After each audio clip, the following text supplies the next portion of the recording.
Hello, Miss Bass's class. We are learning about extreme weather this week, so I thought it would be great to read Twister on Tuesday, the Magic Treehouse book. So you can follow along you can listen along as I read the story. Chapter 1, Tuesday. Jack opened his eyes. Sunlight streamed through his window. Tuesday, he whispered. Morgan's note had told him and Annie to come back to the Magic Tree House on Tuesday. He could hardly wait to find out where she was sending them today. Jack scrambled out of bed. He threw on his clothes. He packed his notebook and a pencil into his backpack, and then he headed into the hall. Jack bumped into Annie. She was dressed in jeans and a t-shirt. Tuesday, they both whispered. Together they hurried down the stairs. Mom, Dad, we're going out for a few minutes, Jack shouted. Don't you want breakfast first? His dad called from the kitchen. When we get back, said Annie. They rushed out the door. They ran down their street in the bright summer sunlight. Warm wind gently shook the trees as Jack and Annie headed into Frog Creek Woods. Soon they came to the tallest tree in the woods. The Magic Tree House waited for them in the high branches. Jack and Annie grabbed the rope ladder and climbed up. Inside the shady treehouse, the note from Morgan was still on the floor. Dear Jack and Annie, Camelot is in trouble. To save the kingdom, please find these 4 special writings for my library. Something to follow, something to send, something to learn, and something to lend. Thank you, Morgan. Okay, said Jack. We have the first thing, something to follow. We picked up a list from the Civil War. And we have a second, said Annie, something to send. She picked up a letter from the Revolutionary War. Now we need a third, said Jack, something to learn. No problem, said Annie. She grabbed a book laying in the corner. I hope we're going to another war. Jack and Annie looked at the cover. It showed a field of tall green grass. The title was Life on the Prairie. So you can see from this photo what a prairie looks like. It's flat land. There's not a lot of trees. Sometimes it's dry. So they're looking at a book called Life on the Prairie. And usually the Magic Tree House books go in a 4-set series where they have to solve 4 clues. So the books prior to this one were the Civil War and the Revolutionary War. The prairie, said Annie. We already went to the prairie the time we met Black Hawk. Yes, said Jack, remembering their adventure with the Native American boy. He opened the book and turned to the picture of an old-fashioned train crossing the prairie. Oh, he said, I get it. Trains crossed the prairie after the pioneers came. When we went to the prairie before, Native Americans were the only people who lived there. So we must be going to pioneer times, said Annie. I think so, said Jack. He pointed at the picture that showed the trains crossing the prairie. I wish we could go there, he said. The breeze picked up. The wind started to blow. The treehouse started to spin. It spun faster and faster. Then everything was still. Absolutely still. Chapter 2, Signs of Life. Jack opened his eyes. He was wearing his pants with suspenders and a shirt with the sleeves rolled up. In place of his backpack was a leather bag.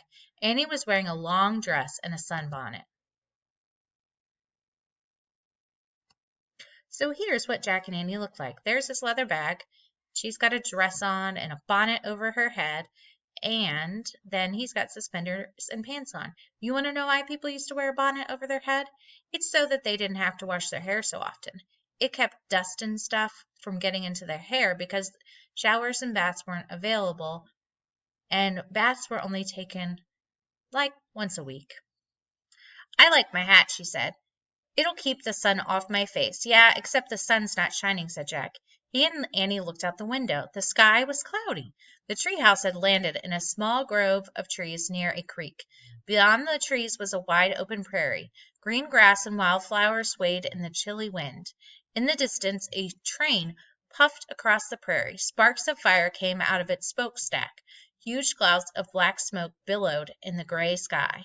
Whoa, said Jack. He looked at the picture of the train in their book and read. After the Civil War, the government built railroads to link the eastern and western parts of the country. By the 1870s, steam engines carried people across the Kansas prairie. Jack pulled out his notebook and wrote, 1870s trains across Kansas. Let's get going, said Annie. We have to find that special writing for Morgan. She started down the ladder. Jack packed his things in the leather bag and climbed down after her. When he stepped on the ground, Jack looked towards the west. The train was gone. Only a trail of smoke floated across the sky. The train was cool, said Jack. Yeah, and so is that, said Annie. She pointed in the other direction. Far away in the distance, lines of covered wagons rolled through the ripping grass. The white coverings billowed in the breeze. Jack pulled out the research book. He found a picture of the wagon train. He read aloud. Wagons were the most common ways for families to travel west. They could carry clothes, tools, food, and water. A line of wagons was called a wagon train. The white cloth coverings over the wagons also made them look like sailing ships or schooners. For this reason, covered wagons were sometimes called prairie schooners.